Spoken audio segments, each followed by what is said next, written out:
Halo teman-teman semua, di video kali ini saya akan berbagi tentang info penerimaan CPNS 2022.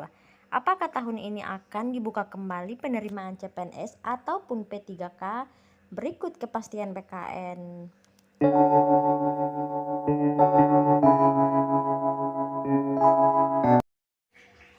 Halo, assalamualaikum warahmatullahi wabarakatuh. Senang bertemu kalian semua dengan saya Bulan Mei.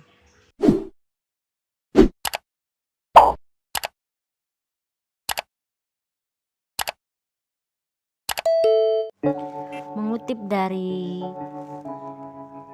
berita yang dikeluarkan oleh Detik Finance per tanggal 5 Januari 2022. Apakah lowongan CPNS 2022 dibuka? Banyak yang masih bertanya-tanya, apakah lowongan CPNS 2022 akan dibuka kembali?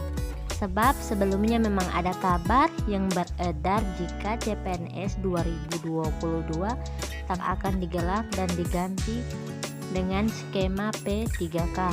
Namun Menteri PAN RB Cahyokumolo menyebutkan jika pendaftaran CPNS 2022 akan tetap dibuka, tapi disesuaikan dengan kebutuhan. Kalau tahun depan pengertian tidak ada, bukan tidak ada sama sekali, tapi ada pengurangan sesuai kebutuhan, kata Cahyo dikutip dari pemberitaan detik.com. Dia menyebutkan pendaftaran lowongan CPNS 2022 tidak akan melebihi kebutuhan. Misalnya, jika sebuah instansi hanya butuh 5 orang, maka yang dibuka hanya 5, tidak lebih. Cahyo juga menyebutkan memang penerimaan pegawai ini akan lebih banyak menggunakan skema P3K. Menurut Cahyo, P3K juga mendapatkan gaji dan tunjangan yang sama dengan CPNS. Kabar peniadaan pendaftaran lowongan CPNS 2022 sendiri diketahui dari komentar PLT Kepala BKN Bima Haria Wibisana di salah satu postingan di akun Instagram resminya.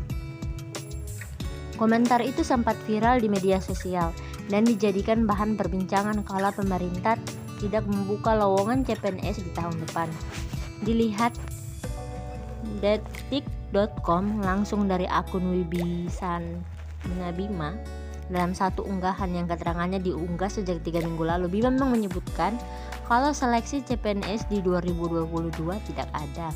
Dia membalas satu komentar followersnya yang meminta pemerintah untuk membuka seleksi CPNS di tahun 2022.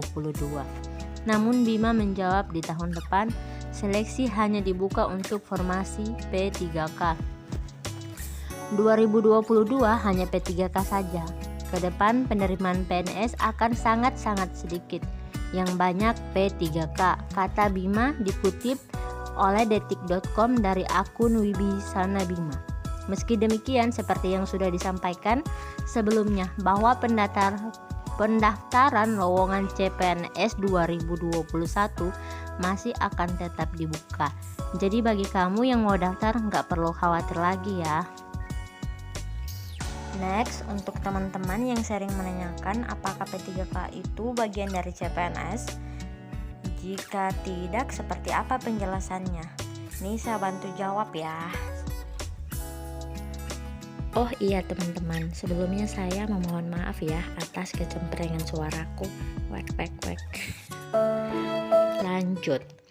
Menurut Undang-Undang ASN Nomor 5 Tahun 2014, ASN atau aparatur sipil negara adalah profesi PNS, pegawai negeri sipil, dan P3K, pegawai pemerintah dengan perjanjian kerja yang bekerja pada instansi pemerintah.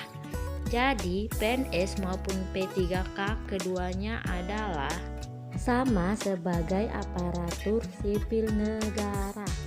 Lanjut, pegawai negeri sipil yang selanjutnya disingkat PNS adalah warga negara Indonesia yang memenuhi syarat tertentu, diangkat sebagai pegawai ASN secara tetap oleh pejabat pembina kepegawaian untuk menduduki jabatan pemerintahan.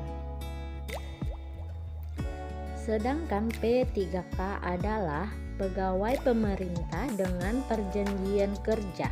Yang selanjutnya disingkat P3K adalah warga negara Indonesia yang memenuhi syarat tertentu yang diangkat berdasarkan perjanjian kerja untuk jangka waktu tertentu dalam rangka melaksanakan tugas pemerintahan. Lanjut, pegawai ASN yang diangkat sebagai pegawai dengan perjanjian kerja oleh pejabat pembina kepegawaian sesuai dengan kebutuhan instansi pemerintah dan ketentuan perundang-undangan. Oke, lanjut teman-teman. Sebenarnya PNS maupun P3K itu mempunyai hak yang kurang lebih sama, seperti gaji, tunjangan, dan fasilitas untuk PNS. P3K seperti itu juga, gaji dan tunjangan. Cuti untuk PNS, untuk P3K juga ada cuti. Nah, di bagian ini agak berbeda, yaitu kalau untuk PNS ada jaminan pensiun dan jaminan hari tua, sedangkan untuk P3K tidak mendapat hak tersebut. Lanjut, untuk hak yang selanjutnya, PNS maupun P3K itu sama-sama mendapat perlindungan dan pengembangan kompetensi seperti itu. Oke teman-teman, cukup sekian ya info dariku. Semoga info ini bermanfaat untuk teman-teman semua. Dan jangan lupa mulai dari sekarang persiapkan diri, seperti mempersiapkan dokumen-dokumen yang dibutuhkan ketika nanti penerimaan CPNS ataupun P3K. Dan mulai dari sekarang rajin-rajin mengikuti latihan-latihan yang ada di YouTube teman-teman semua. Oke, dah.